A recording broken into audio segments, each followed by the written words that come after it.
Hola, buenas tardes. Soy Regla Álvarez, residente de familia de segundo año en el Hospital Universitario Virgen de Valme, y junto con mis compañeros Fandila y Antonio os vamos a exponer nuestra sesión sobre el síndrome febril en el paciente oncológico. Aquí tenemos el índice de la sesión que, como podéis ver, hemos dividido en 5 apartados. Primero, haré una pequeña introducción para continuar con la etiología. Y en el tercer y cuarto apartado, mi compañero Fandila os hablará sobre la actitud diagnóstica en urgencia y los criterios de ingreso. Y ya por último, Antonio nos explicará el tratamiento. Muchos manuales de urgencia, como el Jiménez Murillo, indican que la aparición de fiebre en los pacientes con neoplasia debe hacernos considerar inicialmente que estamos ante una infección, neutropenia por quimioterapia. No obstante, también es importante tener muy presente que este síndrome febril en pacientes con neoplasia puede deberse a otros procesos, entre ellos al propio tumor, lo que conocemos como fiebre tumoral. También puede deberse a la administración de algunos fármacos o a una necrosis tumoral, es decir, una destrucción celular masiva después del tratamiento. ¿Y qué entendemos por fiebre neutropénica? Pues consideramos fiebre neutropénica o neutropenia febril a la asociación de un recuento absoluto de granulocitos inferior a 500, que estaríamos ante una neutropenia grave, con una temperatura tomada en la axila superior a 38 grados y medio en el momento de la consulta, o superior a 38 en 3 determinaciones separadas. Ahora vamos a hablar sobre la etiología del síndrome febril en el paciente oncológico. Si bien es cierto, la causa más frecuente son las infecciones, las cuales representan 2/3 de los casos, aunque también existen otras muchas causas que pueden producir esta fiebre en los pacientes oncológicos. Entre ellas podemos encontrar la fiebre tumoral, la necrosis tumoral, fármacos y transfusiones. Todas estas causas las detallaremos a continuación. Las infecciones son la causa más frecuente, representando 2/3 de los casos. Los microorganismos causantes de dichas infecciones varían según el factor predisponente implicado en su desarrollo. En los casos en los que el paciente presente una neutropenia grave, los microorganismos que con más frecuencia encontramos son bacterias gram negativas, como la E. coli, la Pseudomonas aeruginosa o la Klebsiella. En pacientes con neutropenia persistente y tratamiento antibiótico prolongado, pueden estar involucrados hongos del género Aspergillus y Candida. Por otra parte, cuando el factor predisponente de la infección es una alteración de la inmunidad celular, encontramos el siguiente espectro de microorganismos. Podemos encontrar bacterias como la Salmonella, Nocardia o Listeria monocytogenes. También podemos encontrar protozoos como el Toxoplasma gondii, y también podríamos encontrar virus del grupo herpes y hongos como Pneumocystis jirovecii y Cryptococcus.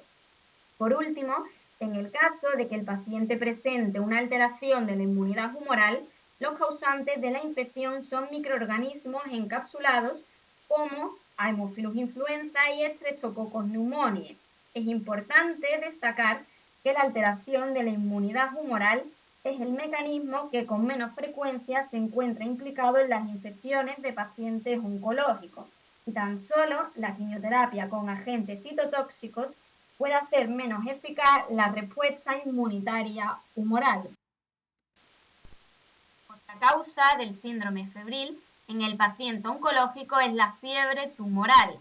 Esta fiebre tumoral se produce por la liberación de pirógenos endógenos por parte de las células tumorales de los leucocitos y las células de Kupffer del hígado.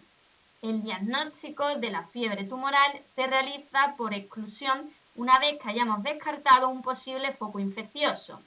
La fiebre tumoral se trata más bien de una febrícula con una temperatura que oscila entre los 37 grados y medio y los 38. Suele ser de predominio vespertino y no se suele acompañar de escalofríos ni de tiritona. La fiebre tumoral Se ve con más frecuencia en pacientes que presentan leucemias agudas, linfomas y pacientes con tumores sólidos que desarrollan metástasis hepática.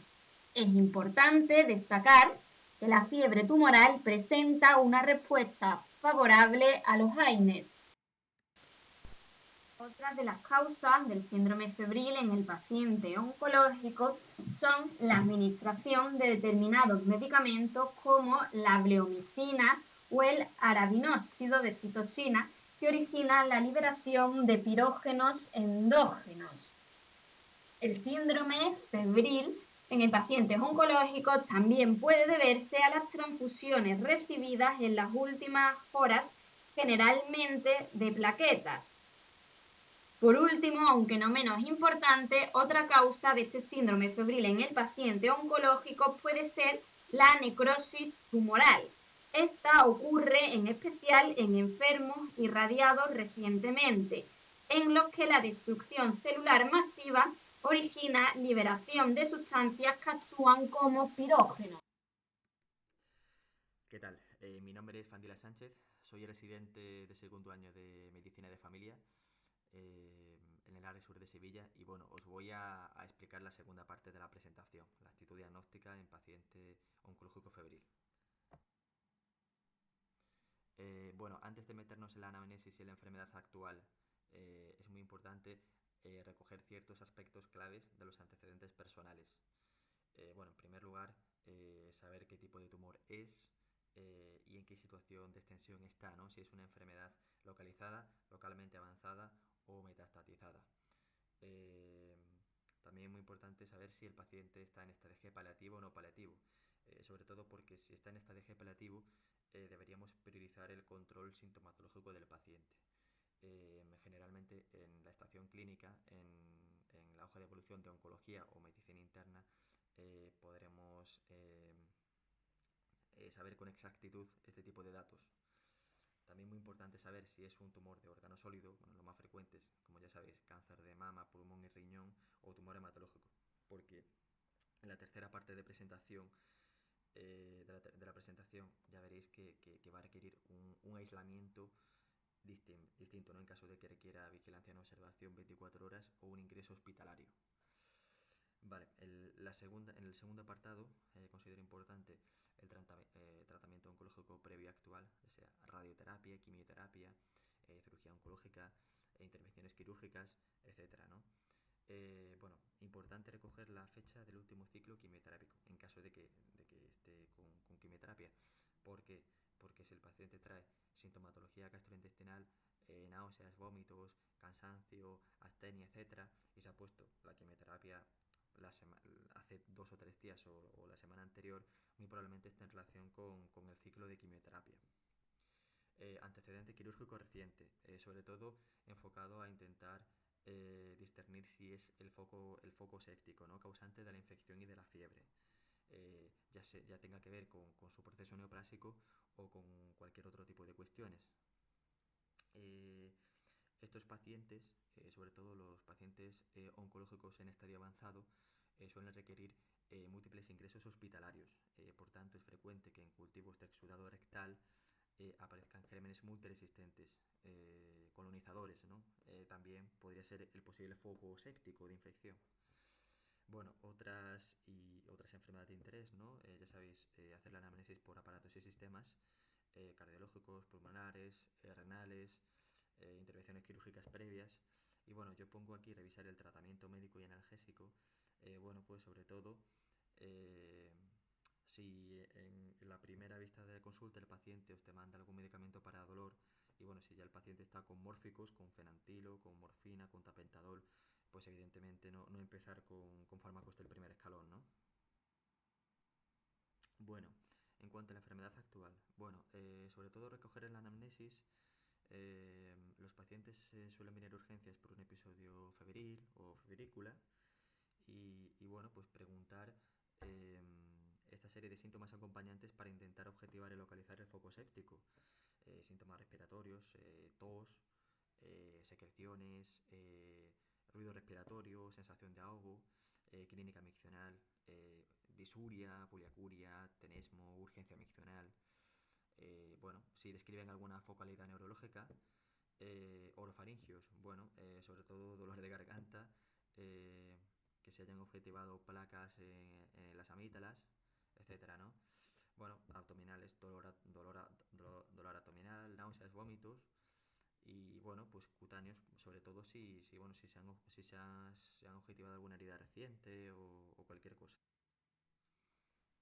Bueno, en cuanto a la exploración física, el principal objetivo nuestro es identificar el foco infeccioso, ¿no? Que bueno, ya deberíamos haber orientado en la enfermedad actual en la anamnesis. En caso de que no lo hayamos orientado, bueno, pues debemos hacer todo este tipo de exploraciones. Exploración del área otorrinolaringológica, bueno, pues para descartar exudados en amígdalas, faringitis, flemón, piezas dentarias afectadas, etcétera, ¿no? Una endoscopia bilateral para descartar sobre todo una otitis media aguda, una exploración cardiopulmonar, bueno, pues objetivar si hay presencia de silivantes, roncus, sobre todo unilaterales que puedan indicar la presencia de un proceso neumocócico. Revisión de catéteres intravasculares, bueno, sobre todo ver si hay inflamación, ¿no? En el área próxima al catéter, si la piel está eritematosa, caliente, edematosa, etcétera. Revisión del área cutánea y zonas declives, muy importante sobre todo en pacientes encamados y de edad avanzada, sobre todo revisar los talones y la zona sacra, sobre todo un poco orientado a descartar úlceras por presión y que se hayan sobreinfectado. Exploración de la región perianal y el área genital. Muy importante explorar el área genital. Bueno, suele ser un área íntima y a algunas personas le puede dar recelo pues comentar cualquier tipo de sintomatología en esas zonas, ¿no? Y también puede ser una causa de foco séptico. ¿Qué pruebas complementarias deberíamos pedir? Bueno, pues una analítica con su hemograma para descartar la presencia de leucocitosis o anemia, y por supuesto la neutropenia, una bioquímica, sobre todo bueno, pedir la proteína C reactiva, es bueno, indicador de inflamación en caso de que se esté gestando un proceso infeccioso. En la orina, bueno, pues para descartar infección de orina, radiografía de tórax, para descartar proceso neumocócico, urocultivo, hemocultivo, bueno, pues en 2 o 3 días, en caso de que haya algún bicho, pues lo tendremos identificado y podremos dirigir el tratamiento empírico antibiótico y bueno, test antígeno COVID en caso de que requiera el paciente ingreso hospitalario o vigilancia en observación 24 horas. Criterios de ingreso, bueno, pues criterios de neutropenia febril, que mi compañera ya puso en la primera diapositiva, neutropenia grave menos de 500, ¿no? Con malestar general del paciente, aunque no tenga fiebre, o una neutropenia moderada que curse con una alteración del estado general del paciente. Aquí os pongo la escala MAX, que, bueno, que suele ser bastante utilizada por los oncólogos en nuestro hospital, aunque hay muchas escalas, sobre todo para valorar la gravedad del cuadro clínico en paciente neutropénico febril. Así de forma general, bueno, tiene una serie de índices y tiene un máximo de 26 puntos. Si tiene más de 21 puntos, en principio el cuadro es leve o moderado y podría controlarse en su domicilio con tratamiento antibiótico. En caso de que tenga una puntuación por debajo de 21, pues probablemente requeriría ingreso hospitalario o vigilancia en observación.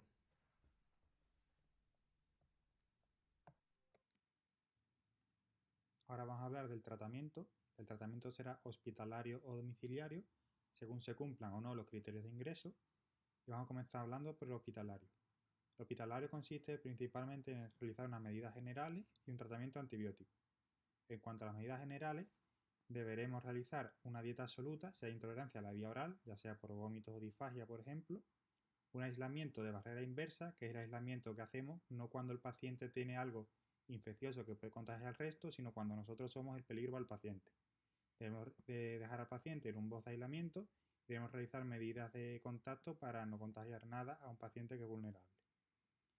Debemos realizar tratamiento con sueroterapia, que podemos realizar con una solución glucosalina de 2.500 a 3.000 mililitros, que deberemos individualizar según cada paciente. Realizaremos un tratamiento con antipiréticos para la fiebre, ya sea paracetamol o metamizol. Y enfermería deberá tomar las constantes del paciente cada 8 horas, en especial la atención a la tensión y la diuresis. En cuanto al tratamiento antibiótico, deberemos usar como primera línea un único antibiótico en monoterapia. Este antibiótico debe ser de amplio espectro y contar con actividad anti-pseudomonas. Esta es la pauta de elección que deberemos usar en un paciente con neutropenia febril que no presente un foco infeccioso ni signos de sepsis en el momento actual. Los más utilizados por vía intravenosa son el piperacilina tazobactam y la cefepima. También podremos usar carbapenem como el meropenem y el imipenem. Hay ocasiones en las que un único antibiótico no nos sirve para cubrir la patología del paciente. Deberemos añadir un segundo antibiótico a la pauta inicial.